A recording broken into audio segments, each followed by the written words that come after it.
Aisyah, I nak tempah bilik gapura. Ada presentation pelajar hari Khamis ni. Macam mana cara nak tempah? Saya pula nak tempah bilik mesyuarat. Oh, tempahan ruang. Senang je tu. Sekarang kita boleh tempah online melalui PPIB Booking. Jom Aisyah tunjuk caranya. Okey. Langkah pertama, imbas kod QR ini untuk mengakses borang tempahan PPIB Bookings. Seterusnya, anda akan dibawa ke laman PPIB Bookings. Di sini, anda boleh melihat senarai ruang yang tersedia dan memilih ruang yang paling sesuai dengan keperluan dan tujuan penggunaan anda. Langkah kedua. Pada bahagian ini, anda akan dikehendaki melengkapkan borang. Pilih ruang yang anda ingin tempah, contohnya bilik mesyuarat, atau bilik gapura, atau bilik ungkayah. Seterusnya, pilih tarikh dan masa yang anda ingin gunakan ruang tersebut. Isikan nama penuh, alamat email dan nombor telefon anda dengan tepat.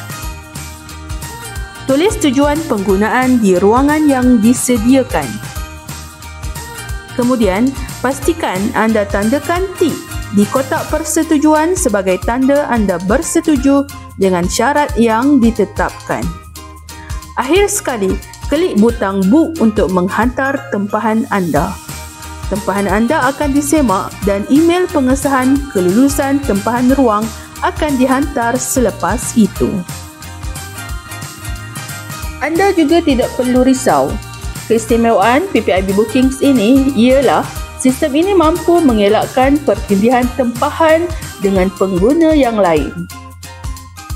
Sebaik sahaja tempahan dibuat, slot masa tersebut tidak lagi dipaparkan dalam borang tempahan, sekaligus memastikan hanya masa yang masih tersedia boleh dipilih oleh pengguna yang lain.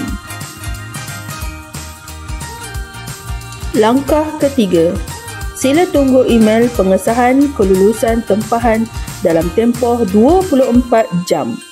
Email tersebut akan mengandungi nombor password untuk kotak kunci yang terletak di pintu ruang. Gunakan nombor password tersebut untuk mengambil kunci bagi akses ke ruang yang telah ditempah. Oh, mudahnya nak guna. Okey, saya dah tempah. Oh, senang saya nak tempah nanti.